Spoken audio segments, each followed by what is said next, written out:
Hello and welcome to this pre-recorded video session for this year's ER&L conference entitled Virtual Reality Support for Soft Skills Development in Higher Education Students. My name is Michael Carmichael and I am the Director of Visual Media at SAGE Publishing, and I'm joined today by another guest, Chris Mallet, with whom I'll be having a short conversation about today's topic.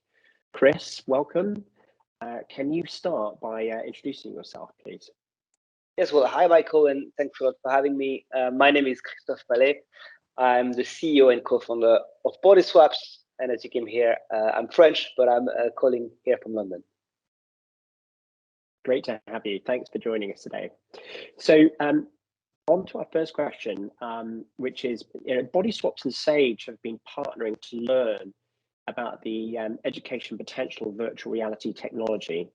So can you just tell us, where does this story begin for VR and Bodyswaps? Can you tell us about some of the recent powerful research that has inspired you and your colleagues to go on this journey?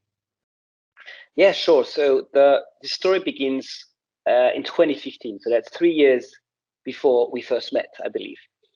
So back in 2015, I was working in social media in London, having no idea how terrible the world would become because of it, but that's another topic. I looked for people in London who had done my university and worked in interesting stuff. So I met with Julia in a pub, as you do in London, who had the first VR headset, the DK1, the Oculus DK1. It was before Oculus was bought by Facebook. And he showed me an experience, which was someone had recreated the Night Cafe, you know, the painting by Vincent van Gogh. Had recreated that painting in 3D. So all the walls, everything had that Van Gogh brush, except you could walk in the painting, physically walk in the painting. And so I picked up my jaw from the floor. I left my work and we created a VR agency with Julien called Somewhere Else. And so for 3 years or so, we were creating storytelling-based content for Adidas and Samsung and Champions League. And in parallel to that, we got very into research on virtual embodiment. So having a body in VR, when you can see your hands and move in space, virtual embodiment and behavioral change. In other words, can you change someone's behavior depending on the body they embody in VR and the experience you give them? And so there's research showing, reduction in implicit racist bias by embodying someone of a different ethnicity. But there's maybe one experience that was particularly fundamental to Bodyswaps, and that's by a British researcher called Mel Slater, who wanted to work with women suffering from severe depression. And his idea was to say, depression comes from an excess of self-criticism or lack of empathy towards oneself. And he had this idea of putting 18 women in VR in an avatar that looked like themselves in front of a mirror in VR, so they would identify with the virtual body. And in the experience, they would be talking to an avatar of a little girl who was crying. And it was really like, basic graphics, and it was just a recording of an avatar crying. And their task was to say nice things to this avatar for 1 minute until the avatar stopped crying. So say whatever you wanted to that little girl. After 1 minute, they would swap bodies. So they would find themselves in the body of the little girl, the perspective change, and relive that minute of advice, but from the perspective of the little girl. And what they found is, even after a few months, there was a clinical positive impact of that interaction on the severity of the depression. Because when you think about it, is they gave empathy to that girl, they then embodied that girl, so they essentially gave empathy to themselves. And that's the idea of body swapping. It's nothing short of a great discovery. And so when Michael and SAGE came to us and said, let's explore VR, we said, well, you know what, maybe there's something there that we can use for our collaboration. That's fantastic. Thanks very much for that overview of the research landscape and some of our beginning. I mean, so can you tell us a little bit more about body swapping exactly? And so, for example, in what fields or communities of research has it been applied? Where do you think, where have you seen it perhaps best applied in teaching and learning context from your own examination of the, you know, or review of the higher education or learning market? Absolutely. So that body swapping idea was really originally Mel Slater and his team. After the experience I mentioned, they did another one on counseling yourself. So you would express an issue to a character, a therapist, and then, you know, swap body with a therapist. In that experience, the therapist was either an avatar that also looked like you, or an avatar that looked like Sigmund Freud. And what they found is people who answered to themselves as Sigmund Freud were more likely to listen to their own advice.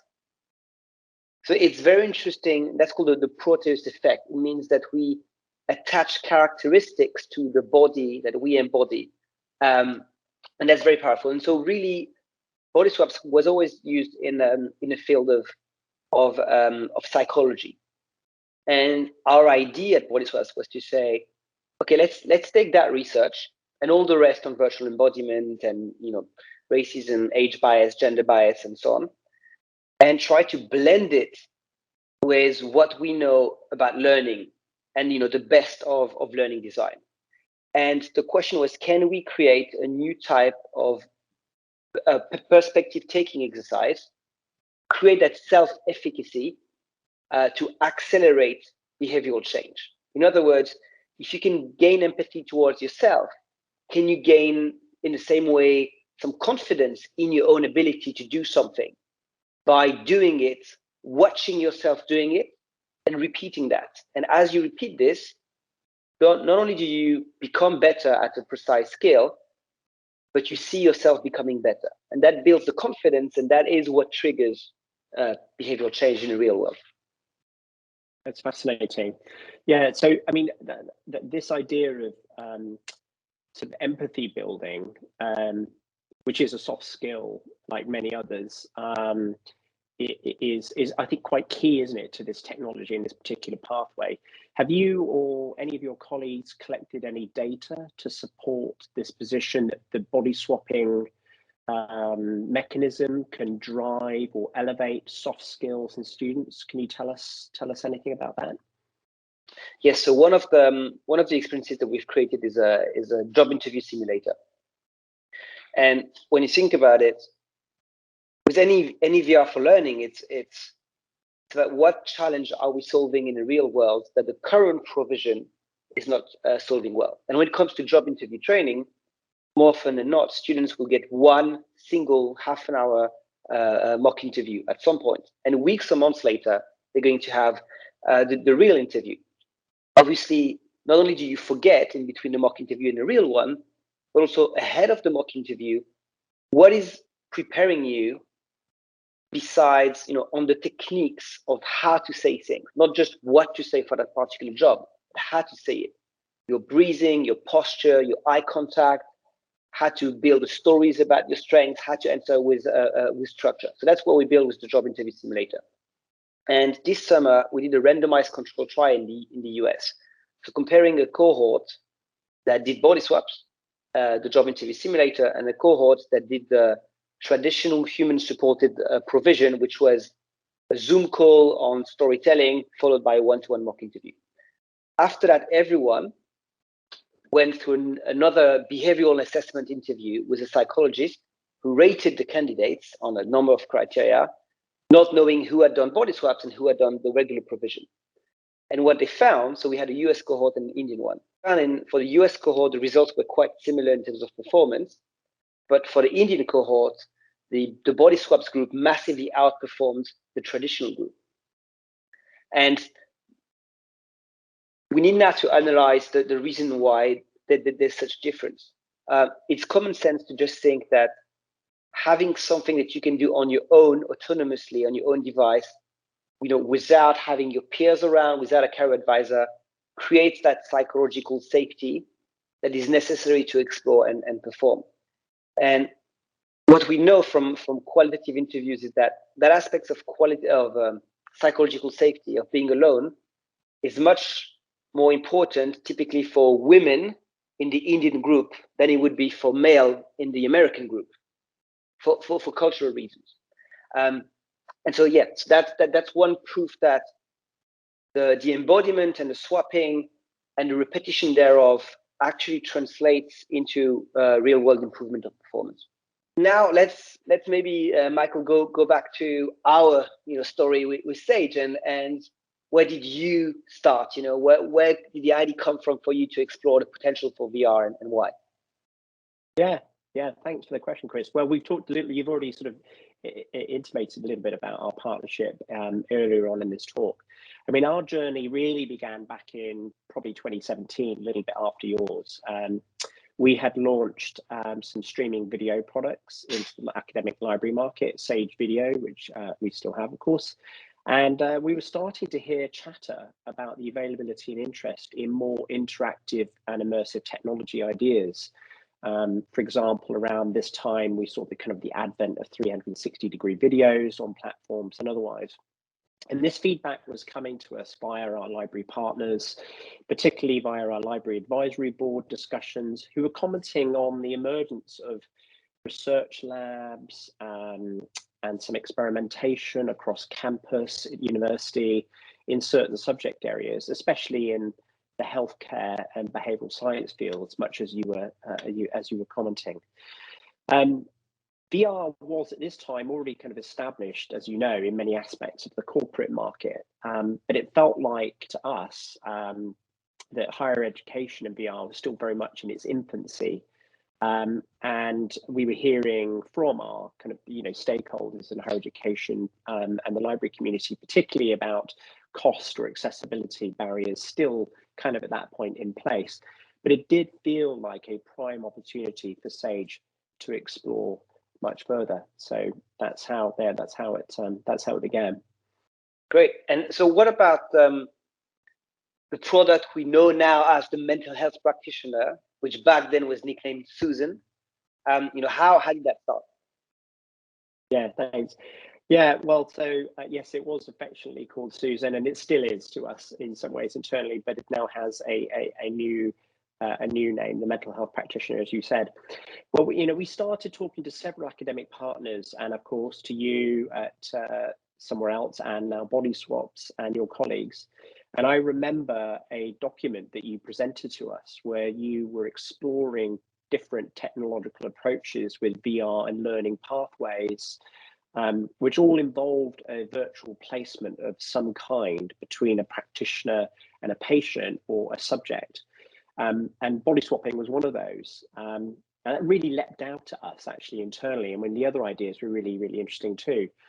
And so in our market assessments and discussions with subject matter experts at Sage, it was pretty clear to us that an obvious place to start was the nursing field, and especially localizing mental health nursing.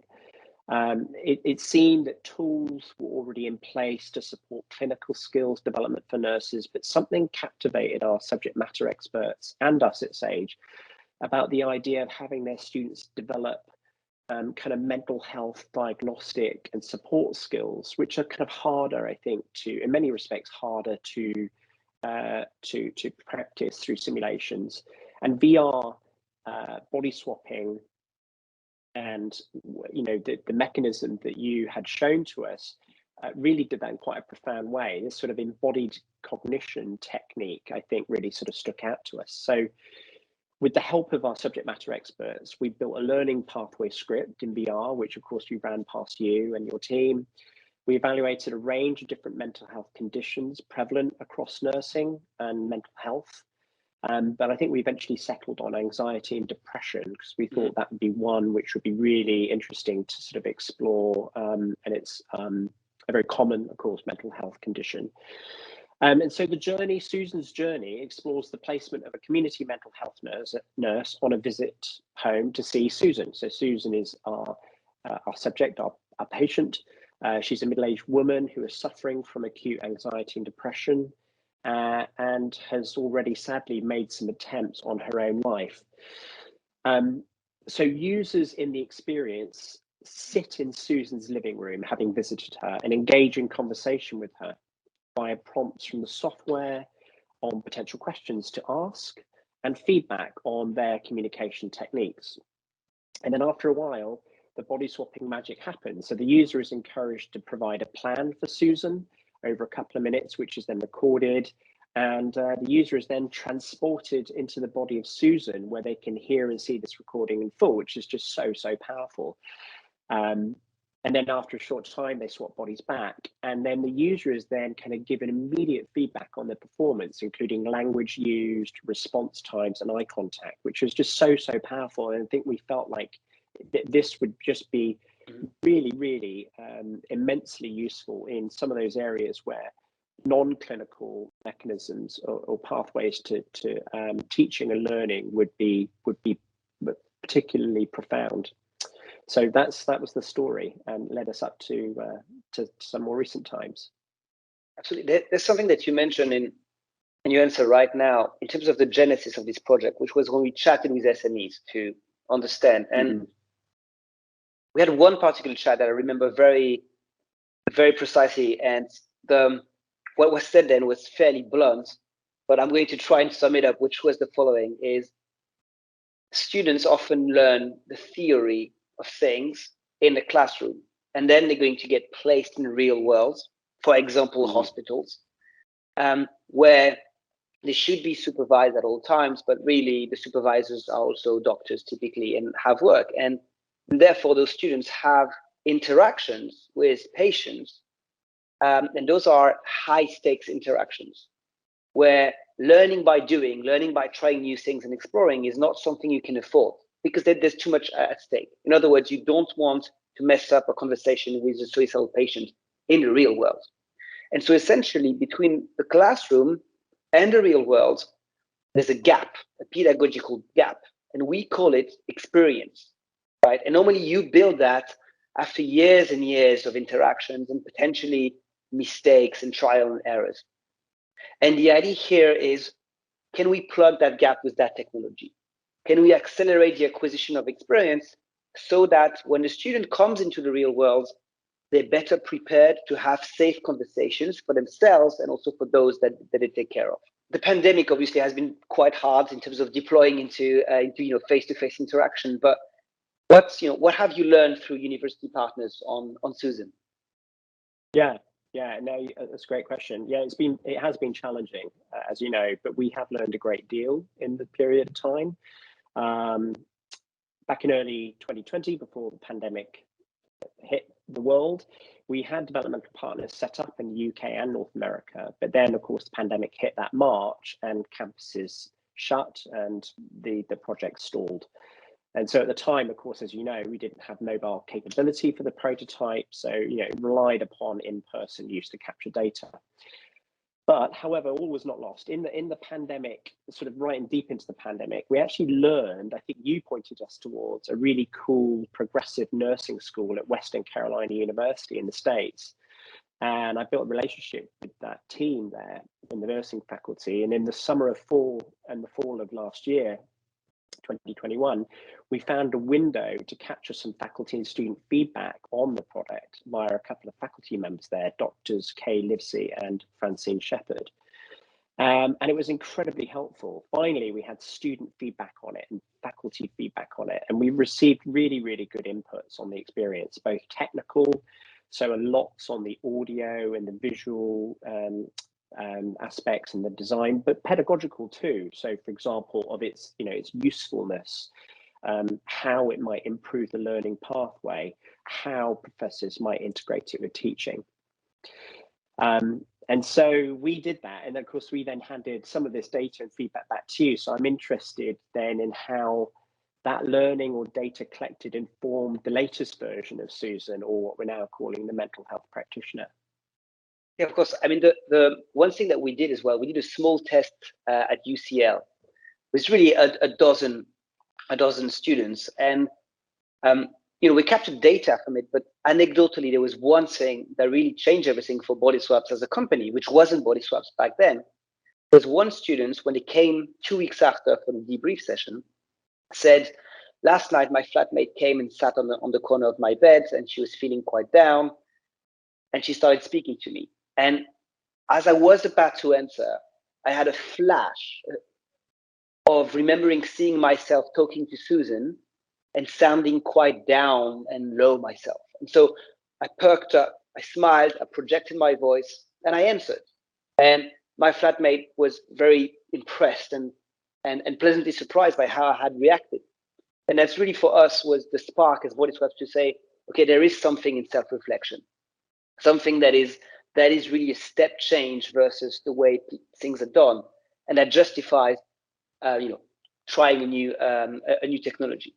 And so on the back of the rest of the data, we improved on usability, making sure there's a tutorial so people know what to do when they're not lost in VR, which can happen, of course. And also on the pedagogical side, so making sure we know when to give feedback and when not to give feedback, when to drop people in the deep end, and when to help them out. That's amazing. Yeah, and it looks fantastic now. So we're really pleased with that and how it got implemented into action, into the next version of Susan, or the mental health practitioner. And so, I mean, just looking ahead from here then, I mean, what do you think the key developments are likely to be in VR in its use in higher education over the next 1 to 3 years? I mean, we could look further out from that, but it seems sort of slightly difficult at this point. Well, so I don't know about the technology itself, but what we're seeing now is the support ecosystem is developing. Right? There's no successful VR deployment unless you have human deployment behind it. So dedicated staff and facilities. So that's really starting now. And that enables now some of the partners we have to start moving VR out of the learning lab, out of the corner in the library, and into the curriculum. And by doing that, it unburdens the faculty. And instead, the students can go and take a VR experience, sometimes in dedicated spaces, VR pods and whatnot, and sometimes even at home with their own devices. So I think the mutualization of use cases, going out of the lab, out of the experiment phase, and into something that is normal, that's just a tool alongside Google and YouTube and PowerPoint, is where it's going to be. And I have the same question for you. What about SAGE? Where do you see yourselves in the next 1 to 3 years? Yeah, I mean, with this partnership is fantastic, and we're really keen to continue with it and let it grow. We want to keep learning and we want to keep partnering. I mean, market analysts, as you know, project accelerated edtech spending on VR and augmented reality in the education market, both K-12 and HE over the next 5 years, let alone 10 years. And with the research established and emerging, showing that VR learning can accelerate faster than classroom learning in certain contexts, not all. I mean, I think we want to be close to these developments. And also, there was an interesting report that we looked at really closely that came out in 2020, published by Outcell, which was entitled VR Education Strong Growth Accelerated by COVID-19, which was actually written by Kate Warlock, who's VP and lead analyst at Outcell. It's really interesting for us at SAGE, and it was almost like a call to arms for vendors like SAGE creating this visual media. And so just to summarize, in this report, Kate suggested that, and sort of I think 5 key points in terms of going forward in this time period. So one was partnering with experts. So encouraging partnerships between vendors and institutions like SAGE and the one we've done fostered with yourselves at Bodyswaps. To use funding for pilots, to develop pilots from which to learn as we're doing with our product, and hopefully further ones. To identify market gaps, look at user needs in specific areas or specific learning contexts, remote learning or otherwise, or disciplines or otherwise, to really learn more deeply. The fourth is assume relatively slow take-up. So I think we have to be realistic about the pace of take-up in higher education compared with the corporate sector. But of course, I mean, we all see the signs of the potential tipping point at some point. And then lastly, really to end on a kind of a particular relevant point to this discussion is an encouragement to evaluate the soft skills potential of VR. So following the research, and it's profound research, and thank you for laying it out for us, Chris, potentially, looking at exploring the pedagogical benefits for soft skills development in many communities in higher ed and further in higher education. So those, that kind of represents a blueprint for how I think we want to keep going. And we're looking forward to keeping going and building, our partnership with yourselves and with other communities and organizations as well.